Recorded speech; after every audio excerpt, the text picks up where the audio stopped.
اعوذ باللہ من الشیطان الرجیم بسم اللہ الرحمن الرحیم قالوا سنراود عنہ اباہ وإنا لفاعلون صدق اللہ العظیم رب اشرح لی صدری ویسر لی امری واحلل عقدۃ من لسانی یفقہوا قولی ربی یسر ولا تعسر وتمم بالخیر آمین یا رب العالمین۔ سورہ یوسف کی آیت نمبر 61 میں نے آپ کے سامنے تلاوت کی ہے، اور آج کے سبق میں انشاءاللہ تعالیٰ اس آیت کو گرامیٹیکلی انالائز کرنے کی کوشش کرتے ہیں۔ سب سے پہلے ہم چلتے ہیں اس آیت کے حصوں کی طرف، اور وقفی علامت نہ ہونے کی وجہ سے ہم اس کا مزید کوئی حصہ تو نہیں بنا سکتے، لیکن اس میں ہمیں ایک واو نظر آ رہا ہے جو کہ واو عاطفہ ہے، اور اس واو کی بیس پر ہم اس آیت کے دو حصے کر لیتے ہیں۔ تو پہلا حصہ بن جائے گا قالوا سنراود عنہ اباہ، اور دوسرا بن جائے گا وإنا لفاعلون۔ جو پہلا حصہ ہے اس کے الفاظ پہ بات کریں گے۔ قالوا فعل ماضی جمع مذکر غائب کا صیغہ ہے، قاف واو لام روٹ لیٹرز ہیں، سین یہ فعل مضارع سے پہلے آتا ہے اور فعل مضارع کو مستقبل کے ساتھ خاص کر دیتا ہے، اور فعل مضارع آگے آپ کو نراودو نظر آ رہا ہے،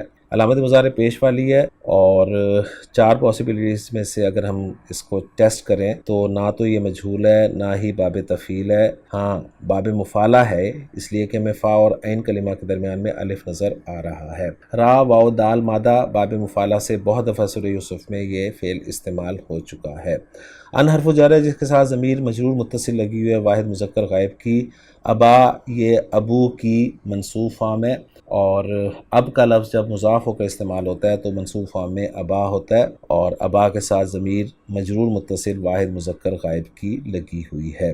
دوسرے سے کے الفاظ پہ بات کریں گے۔ واو حرف ہے، انا از اکول ٹو انا نا، اور انا نا از اکول ٹو انا پلس نحنو۔ تو جب بھی آپ کے سامنے قرآن مجید میں انا آ جائے تو ذہن میں رکھیے گا کہ انا از اکول ٹو انا نا، اور انا نا از اکول ٹو انا پلس نحنو۔ انا حرف ظروف مشبہ بالفعل ہے جس کے ساتھ ضمیر منصوب متصل نا جو ہے وہ لگی ہوئی ہے، اور اس نا کو میں نے آپ کے لیے جو ہے وہ نحنو کے طور پر شو کیا کہ آپ کو پتہ چلے کہ انا اصل میں نحنو پر داخل ہو رہا تھا۔ لام لام تاکید ہے جو کہ انا کی خبر پر آتا ہے، اور فاعلون جو ہے یہ فاعل کی جمع ہے۔ فاعل جو ہے یہ فعل یفعلو کرنا کے معنی میں جو استعمال ہوتا ہے فعل، اس سے اسم الفاعل کا صیغہ ہے۔ الحمدللہ الفاظ پہ بات ہو گئی ہے، اب ہم ڈاکٹر عبدالرحیم صاحب کی ورکنگ کو دیکھ لیتے ہیں، مفتی سعید صاحب کی زبانی، جو کہ شرح المفردات اور ایضاحات النحویہ کی صورت میں آپ کے سامنے آ رہی ہے۔ جناب مفتی سعید صاحب۔ اعوذ باللہ من الشیطان الرجیم،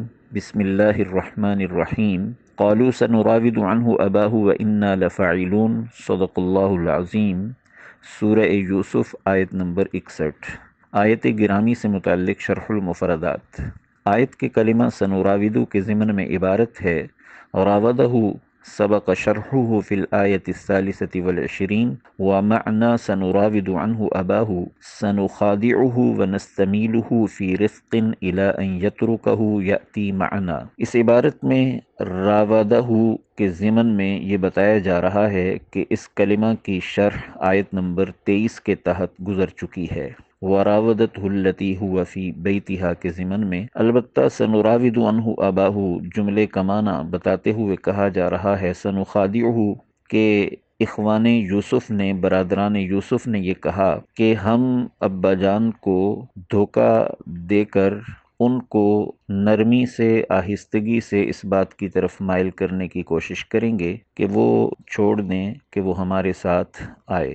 الحمدللہ مفتی سعید صاحب کی زبانی آپ نے اشرف المفردات کو دیکھ لیا۔ اب ہم چلتے ہیں جملوں کے اعراب کی طرف۔ جو پہلا جملہ بنایا ہے ہم نے اس میں وہ ہے قالو، تو قالو فعل با فاعل ہے، واو ضمیر مرفوع متصل اس کا فاعل ہے، اب مفعول بھی چاہیے، مفعول القول چاہیے، تو وہ ہے سنراود عنہ اباہ۔ سین جیسے کہ میں نے آپ کو بتایا یہ حرف استقبال کہلاتا ہے۔ نراود فعل با فاعل ہے، نحنو ضمیر مرفوع متصل اس کا فاعل ہے، انہو جار مجرور کا مجموعہ ہے جو کہ متعلق ہو جائے گا نراود فعل کے، اور اباہ جو ہے مضاف مضاف الیہ ہو کر یہ مفعول بھی بن جائے گا نراود فعل کے لیے، اور نراود فعل اپنے فاعل، اپنے مفعول بھی اور اپنے متعلق سے مل کر جملہ فعلیہ ہو کر محلاً منصوب مقول القول مفعول بھی بن جائے گا قالو فعل کے لیے، اور قالو فعل اپنے فاعل اور مفعول بھی سے مل کر جملہ فعلیہ بن جائے گا۔